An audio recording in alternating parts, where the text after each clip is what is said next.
Hello, welcome to can studies. आज हम verb का पार्ट 2 देखेंगे। पार्ट 1 में हम ऑलरेडी देख चुके हैं कि प्रिंसिपल वर्ब क्या है, प्राइमरी एक्जिलरी वर्ब क्या है। आज वाले वीडियो में हम मॉडल एक्जिलरी वर्ब देखेंगे। मॉडल एक्जिलरी वर्ब में मेनली 10 है, तो उसमें से आज हम कुछ देखेंगे। बाकी जो है कुछ जो बचेगा वो और मार्जिनल वो हम नेक्स्ट लेक्चर में देखेंगे। तो मॉडल एक्जिलरी वर्ब में है can, could, may, might, should, shall, will, would, must and let are modal auxiliary verb with all subjects. Form of modal auxiliary verb is same. जैसे आपने देखा था, नॉर्मली क्या होता है कि as a modal auxiliary verb के तौर पे आप ये में जो देखा था प्राइमरी एक्जिलरी वर्ब, उसमें जैसे देखो ही है तो उसके साथ इज लगेगा, आई के साथ एम लगेगा, वी के साथ आर लगेगा। लेकिन जो आपके ये मॉडल एक्जिलरी वर्ब है वो उनका सब के साथ, सारे सब्जेक्ट्स के साथ फॉर्म जो होगा एक ही होगा। और इन नॉर्मल हम V1 यानी वर्ब का फर्स्ट फॉर्म यूज करते हैं with few exception. Few exception में आ जाएगा आपका जैसे कुड वगैरह है, उसमें क्या है V3 का भी हम यूज करते हैं, तो वो स्पेशल केसेस में हम देखेंगे। बट इन नॉर्मल V1 का यूज करते हैं। इसमें फर्स्ट आपका जो मॉडल एक्जुलरी वर्ब है इसमें कैन है। तो कैन आपका है कि can is used for telling about power and ability etcetera, यानी कि इसका प्रयोग जो होता है शक्ति, क्षमता इत्यादि बतलाने के लिए किया जाता है। Example, I can do this work, यानी मेरे में ये क्षमता है, एबिलिटी है कि हम इस काम को कर सकते हैं। You can top in the exam, ये आप में ये क्षमता है कि आप जब एग्जाम देंगे तो आप टॉप कर सकते हैं। Can is used to tell about the prohibition, यानी कि हम जो निषेध, मना करने के लिए के सेंस में किया जाता है। जैसे example, you can not go in the sun, यानी कि बच्चों से हम कहते हैं ना, जैसे अभी मई का महीना चल रहा है, तो मई और जून, अभी तो ऐसे भी लॉकडाउन चल रहा है, लेकिन मान के चलो कि जैसे गांव वगैरह में तो चीजें, गांव में कुछ चीजें अलाउ है जहाँ प्रॉब्लम नहीं है। शहर में आपका बहुत ज्यादा रेस्ट्रिक्शंस है, तो गांव में तो मई और जून में कहते हैं ना हम लोग बच्चों को कि धूप में तुम नहीं जा सकते हो, तो ये प्रोहिबिशन के लिए भी यूज होता है। नेक्स्ट है, sometime in general communication can is used in asking the permission। तो साधारण बोलचाल के भाषा में ये आपका परमिशन के लिए भी होता है। जैसे can I come in the class, यानी क्या मैं क्लास के अंदर आ सकता हूँ। देखो नॉर्मल केसेस में यहाँ, सॉरी, मे का यूज नॉर्मल केसेस में होता है, बट जनरल बोलचाल की भाषा में आप ये यूज कर सकते हैं। नेक्स्ट है आपका कुड। कुड जो है कि could is used in past tense. आपका पास्ट टेंस में कैन की जगह कुड यूज करते हैं। जैसे she could do this work, यानी वह जो है यह काम को कर सकती थी या वह यह काम को कर सकी। ठीक है, कर सकी। Could is used for polite request, यानी प्रेजेंट टेंस में ही पोलाइट रिक्वेस्ट हम करते हैं किसी से, तो हम कुड का प्रयोग कर सकते हैं। जैसे है कि could I write with your pen, यानी कि क्या मैं आपकी कलम से लिख सकता हूं। तो एक विनम्र प्रार्थना कर रहे हैं कि हम, हमारे पास पेन नहीं है, तो क्या हम आपका पेन लेकर के लिख सकते हैं। नेक्स्ट है, could plus V3 is used in past tense to tell about power and ability। देखो जैसे प्रेजेंट टेंस में कैन का यूज किए पावर एंड एबिलिटी बताने के लिए, तो लेकिन यहाँ देखो हमने बोला था ना कि नॉर्मल केसेस में, नॉर्मल सर्कमस्टांसेस में आपका V1 का यूज करेंगे, लेकिन कुछ केसेस में आप V3 का भी यूज करेंगे। तो ये जैसे I could have done this work, यानी कि यदि मुझे यह काम दिया गया हुआ होता तो मैं यह काम कर सकता था, कि मुझे दिया ही नहीं गया, लेकिन यदि दिया जाता तो मेरे में इतनी क्षमता थी, इतनी एबिलिटी थी कि मैं इस काम को कर सकता था। Note, in other form to tell about power and ability we use am is are plus able to plus V1 in present tense and was or were plus able to plus V1 in past tense and shall or will plus able to plus V1 in future tense।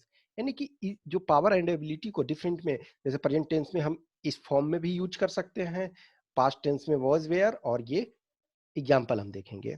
I am able to write a letter in English, यानी कि मेरे पास क्षमता है कि मैं एक English में, अंग्रेजी में लेटर पत्र लिख सकता हूँ।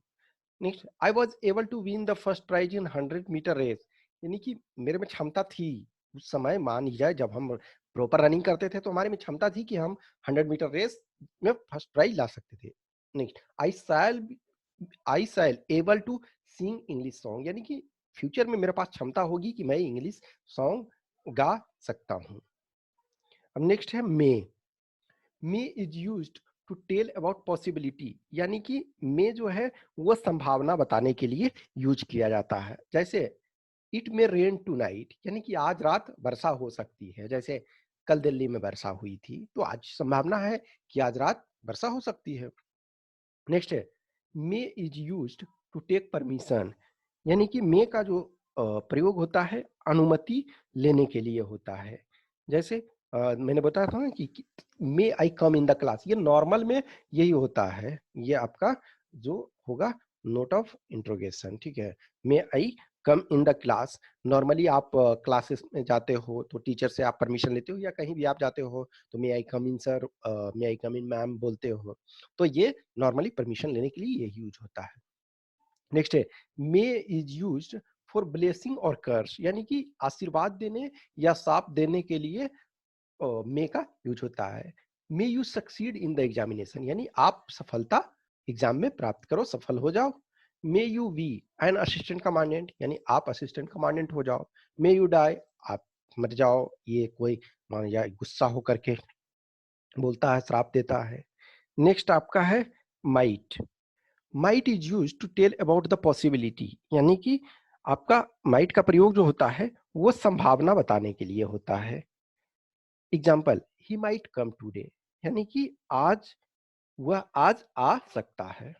नेक्स्ट है might is used for polite request, यानी कि विनम्र प्रार्थना करने के लिए भी माइट का प्रयोग किया जाता है। जैसे might I borrow your book for 2 days, कि यानी कि विनम्र रूप से कर है, आपके पास किताब नहीं है लेकिन आपको होमवर्क पूरा करना है या आप पढ़ना चाहते हैं, कोई इंटरेस्टिंग बुक है, तो क्या मैं 2 दिनों के लिए आपका किताब ले सकता हूँ। नेक्स्ट है might plus have plus V3 is used in past tense. जैसे he might have reached his home, यानी कि वह अपना घर पहुंच सका।